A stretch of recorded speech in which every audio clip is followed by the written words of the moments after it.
Hello everyone, welcome back to my channel. And today's topic is variables in Google Tag Manager. So, what is a variable? A variable is nothing but a storage location, a place which where we can store some value. Apart from that, a variable has two attributes. It has a name and it has a value. Name is something uh, which is used when we need to refer that particular variable or we need to use that variable, so we will write that particular variable's name. And value is something which the variable holds, which what the purpose variable serves and what the actual value it has, or we can say something that cannot be solved further. For example, in any other language, like we have variables and we have variable concepts. Suppose I'm having a variable named a and it has a value 5 plus 2. So it won't be said 5 plus 2 is a value because it can be solved further. So 5 plus 2 is 7. So the variable's value is 7. Now a is the name of the variable which has a value 7. So in GTM, what variable does is it actually populates in real time. We can see the real time data here, and we have built-in and user-defined two types of variable here. So let us see what variables are.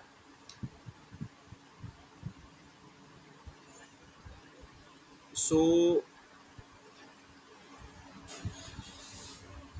okay, so these are two types of variables. We have built-in variables and we have user-defined variables. We haven't defined any user variables, so this section is empty. But let's do one thing. We create some built-in variables, like for click, say we enable all the click variables. And what we do is we will make a trigger. We have already made it, all elements, we will choose it to all elements and all clicks. Okay, let's test it. We will preview our site, debug mode, connecting to the website.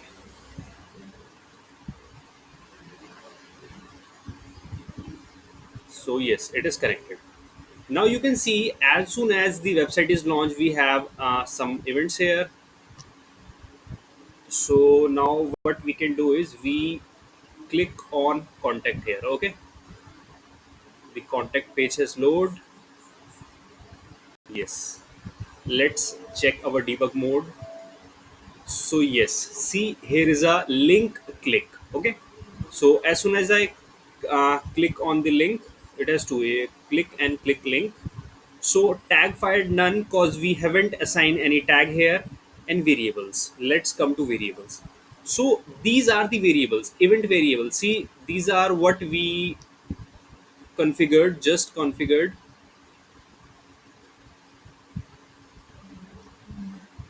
Click class, element id, target, text, url. Okay, so click event, click class, id, target, text, url, etc. So these are variables. Here is variable type, here is return type, and here is the value. So a variable has a name and it has a value, so we can see what all values it currently has. Okay, so this is what a variable is. And it is also used when we add tags, like for example, not here. If we create a universal id tag, then we could select a page and we could select a variable here. So if you are using one, you can select one, if you have previously made, or you can create one. So this is how it will be able to do task actually very nicely, and it will be relatable to where you are passing the values and what variables holds the particular information you want. So this is what about variables. You must use them